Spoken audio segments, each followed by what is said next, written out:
Obu tabilo to be right. It akazokwaru n'anya. Government achọghị ụmụ ya bụ dibia. Isike everywhere. Although no we have fetish believe in it because I believe from Nalo Sapi Rapi. Onye na-asa for the one and only true God. I know why we ekwensu ka na-ebe. Bụ onye nzene. Ekwensu ka na-ebe n'ibe.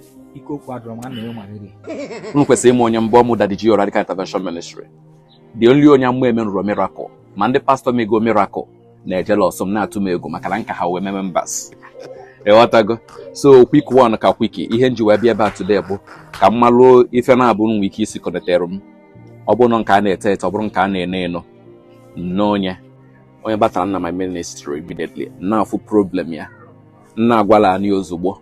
Ọ na-confirm ya. Na-emezi ya ife ọbụla na-apụta every month I take the percentage. You take your own share, I take my own share. Business akụlụ ọnụ.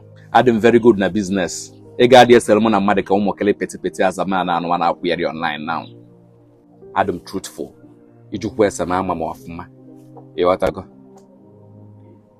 Chinwanna. Onyeze. Nke okwu dị fa mma. Ịma business, anyị na like business. Mana eziokwu nụ. Mana nwoke m amachala m ya mma. Ọ dịkwa nke onye aga na-eri ego mmadụ. Ị na-atụ egwu. Ọ bụ na ori ego anyị otola gbagbu onye ozugbo. Ya anyị mewe dugo. Ibe ne. Iwe ọtọ ka emelebe bụ na ose na abọ. Ọnya nụ. Ọbara ulu. I gbafu your souls, but my brother biko na emo so no dey must say so o enwe so many appointments to catch up with. Kapendelo kwa. Juna hapo atakiri nwoke bịa maka miracle. Na ya ajụọkwa n'ọra. Ya bụ iwe anyị apịa anya, ya bụ igbo anyị apịa ya kwado nkwu ya chikwakwa na anyị nke bụ eziokwu. Anyị evienu mmadụ onye ka ọdọlụ. Anyị apịa na mmadụ nke ya anyị mgbe. Ọshim en. Ọgwa maka nwa ka nwoke a na-ekwu. Ọshim na ọyị ekwu ka a na-efe. Chichi gwa ọkụ ya. Na-emekwa eri nke ya chetakwa bịa na-emelụ mmụọ maka na ọkwa ibe ahụ ka okwu ya ebido dugo. Ya na ya apịa ya bụ igbo bụ na ọ ya akwado ọchịm na ya na ya pụkwa ike nge ya na ya bụ igbo bụ na ọ ya alụrụ ya ọrụ na ya kwetakwa n'ibe mmụọ. Ndị mmụọ chi na ya bụ igbo bụ na ọ ya akwado nwe. So ya agbafu ọsọ. Na ọ ya alụrụ gị ọrụ apịa gị. Ndị mmụọ si na ya bụ igbo bụ anyị apịa gị na ọ ya alụrụ gị ọrụ. O kwesịrị ịlụ ọrụ na afa mba igbo bụ na onwe m. Ị agbafu ọsọ. Ute egune na anọ. Ọkụkụ bụ nkata ka iji akpụtagodi ya ga iji ekpote ya ekpote. Anything for the gods. Ị bịa nọ. Ị na-emele ọ na-ese. Then ụmụ ji ma ibe ndị ọzọ niile ya donye. Mana isi sekpu ntị n'ibe ebe a. Isi sekpu ntị na ọbara ọla bụ ọgwụ anyị na-achọ imelu bụ. Na ị agba ọtọ n'etiti anyashi 12 a.m. midnight. 12 a.m. midnight. Mbosi eke. 12 a.m. Excuse me if I'm not mistaken. Time and Damosu Jefeyeri Ami Obaroma Madi, right? O wike ọ bụ na ebe amosu. Ịma time unu je ebegheri. Yes, ijesokwu ha begheriwe nọ ndụ otu. N'etiti anyashi ka ị agba ọtọ. N'ezigbo anyị nọ.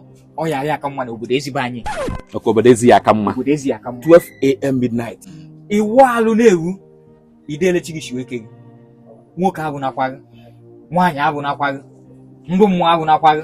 Mmadụ agụ nakwa gị. Ma nkịta ma ọkụkọ. Enwekwa ha n'iwu ọbụla sala anyị etu ụsagị. Ibe niile ma mere na n'isi alright. Hey! Unu ka nọ na old updates. Unu anọdụ anọkọtasị ka unu upgrade your format unu. Ọgwụgodu na unu bụ fake, unu nọkọta upgrade your format. Unu kwesịrị ịdị innovative. Ife abụ na update cast go a very long time. Ebu m update a n'isi wee bịa.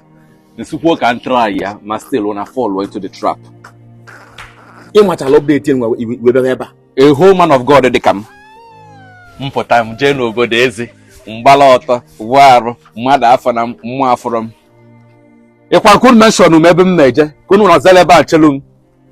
Enwezie ka nsi gbala ọtọ ozugbo kpam. Unu ewere kamera sebe m. Wezielu ma anyị radical ji abana blackmail bezie m. It's a major update unu. Unu nọkata unu kwesịrị na do innovative. Unu bugo the fake, unu the sustainable na fake unu bụ. Unu ya dị innovative na-ekwu okwu dị convincing. Unu megide ha nwa. Ka narị onwe unu na nka. Eche ya ilegere na ana ka ajọ ya na ibe ya budo nkwe. Ya ka nke. Ya. Jekwe je chọ nwekwe my onye nke m na-eme need sales boys. Unu je bury offload na warehouse. My friend, this away from here. You know when Zuza Can't get from here also, my friend. Shut up, my friend. Give me easy potato. Futaba market be agba mbọ ka ụmụ nwoke ibe gị. ọ mbọ nke na-eme mbọ ị na-egocha ndụ m. nke na-eme mbọ I wish na EFCC ebido kpọkọba ndị dibịa with your papa's cap. onye ori ụrọ ka ọdụ eze ogbo onye nze nwanne m kedu n'ihe pastọ na-achọ n'alụsị onye nze nwanne m kedu n'ihe pastọ na-achọ n'alụsị onye ala mmụọ nwoke m enegwe m ya bụ na ọdụ nzuzu onye chala eye ọ gwere ogbu nsọ ọkụ ọ vọlụ oye